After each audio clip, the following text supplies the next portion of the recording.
You might just fall in love with these. So 2024 will see the Summer Olympics being held in Paris, which is also known for being the most romantic place in the world, and that's why it's called the City of Love. And for Valentine's Day this year, Nike dropped a pair of dunks inspired by the city, and in this video I'll be reviewing the Nike SB Dunk Low City of Love pack.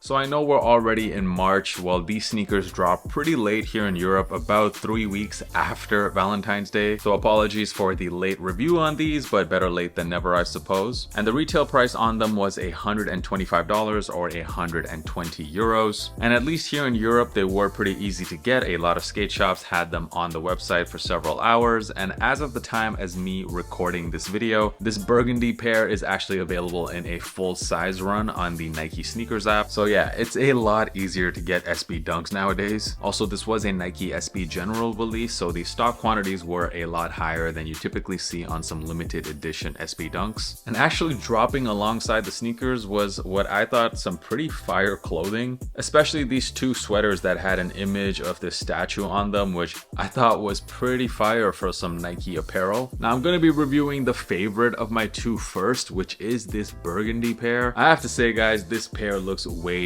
better in hand than it does in any kind of picture, because in hand I'm very much impressed with all the details, especially the different materials used on this shoe. The sneaker is pretty much just one color all around, which I would describe kind of like a maroon-ish brown color, but because of the different materials you can actually see a little bit of contrast on the shoe. So on the toe box as well as the back panels, it's made out of this leather, which I honestly have not really felt on another Nike shoe. It feels and kind of looks like a very dried out leather, but it feels like a nice thick leather, so I can only assume that this shoe would be quite good for skateboarding purposes. And then on the toe box as well as the side panels, it seems to be made out of like a felt material, which is also quite unusual to see on an SB Dunk. The swoosh is made out of a tumble leather, and you can see along the edges of the swoosh there's like this plastic looking glossy material, which does make the swoosh stand out a little bit, and I do think that looks good. On the tongue of the shoe you see this Nike SB logo with a red string going through it, and then moving down to the midsole you can see there's like a speckle pattern there, and additionally you can see the midsole has been stitched onto the upper of the shoe, and the stitching is done in red. The insole on here is pretty cool as well. Both the burgundy and white pairs have different insoles. On the burgundy pairs you get these two hands, which are once again tied together with some string, and the string, from what I've read, is supposed to represent the bond between lovers. You get two pairs of laces with the shoe, so of course you get the standard burgundy laces,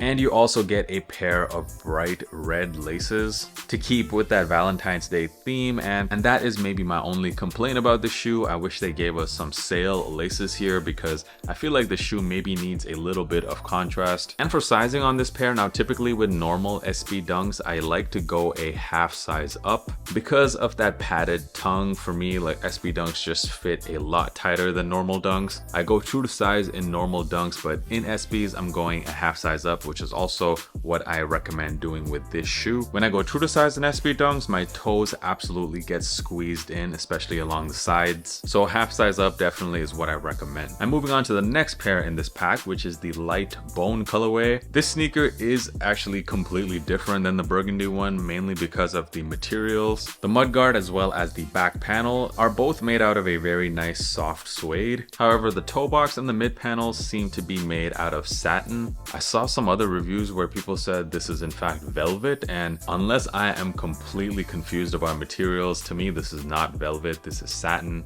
Velvet to me has a much softer feel to it. This meanwhile feels like the satin Jordan 1s. You also have some more satin along the inner lining of the sneaker. Actually, now that I think about it, the inner lining of the burgundy pair in fact seems to be made out of velvet. I actually much prefer the lining on the Burgundy pair over the light bone. Also, I know right now this sneaker on camera appears to be very shiny, but that's mainly because my camera light is just very much focused on the shoe. However, wearing the sneaker in real life, you're likely not going to have lights shining directly on the shoe, so it won't look as bright in hand. The swoosh seems to be done in this light gray color, and also along the edges there is a shiny white, what feels like plastic material, which gives the swoosh kind of like a 3D effect. Very different insoles on the light bone pair. There's 4 different skin tones of hands, and on each insole there seems to be 2 lovers united once again with that red string. On the midsole of this pair as well, you can see a slight speckle pattern. The outsoles of both these pairs feature a red panel right in the middle. Also on the light bone pair, the only other pair of laces you get with the shoe are these bright red SB laces, which personally I would not put on the shoe. I just think that it throws off the entire clean aesthetic of the sneaker. If you do have both these shoes, I think it's a pretty good idea to remove these cream laces from this pair, throw them on the burgundies. Now for sizing on the light bone pair, so I did say go up half a size on the burgundy one. However, on this one, I would actually suggest going true to size, and that is mainly because of the materials. So when you do go up half a size in this pair, while it would fit better from a width perspective, there is going to be quite a bit of room in the toe box, and when you have a satin toe box like this, it is going to get creased really fast if you go up half a size or a full size. Going with your true size here would just be better for the shoe in terms of creasing, but of course they're going to fit you much tighter. Overall, in my opinion, I feel like this is a very underrated pack from Nike. I know that the Nike SB Dunk hype is not what it once was, but there is no reason that either of these pairs should be sitting in my opinion. These are great products from Nike. Very different materials used on both these pairs. I like the storytelling with the whole lovers angle. Definitely the one for me that I like better once again is this burgundy pair. I don't own any other shoes that look like this, and I think paired with some black denim, these look absolutely fire. You could also try putting in a bid under retail on StockX right now. I will leave a link in the description. Maybe you might get these for an even discounted price. These are both pretty sick, pretty low-key. Take advantage of this time right now when sneakers and dunks are just a lot easier to get, because you never know when the hype cycle would come back around and dunks become super popular again. Who knows when that'll happen, but right now I'm pretty happy that it's just quite easy to get the shoes that we want. Do let me know in the comments, guys, which of these two do you guys prefer? I would love to know. And also make sure you hit that subscribe button if you haven't already done so. I would really appreciate it. Follow me on Instagram. That is where I am the most active by far. I post on there pretty much every day. And also check out my sneaker podcast, the Kickback Pod. Links to all of that can be found in the description. I'll catch you guys in the next video. Peace.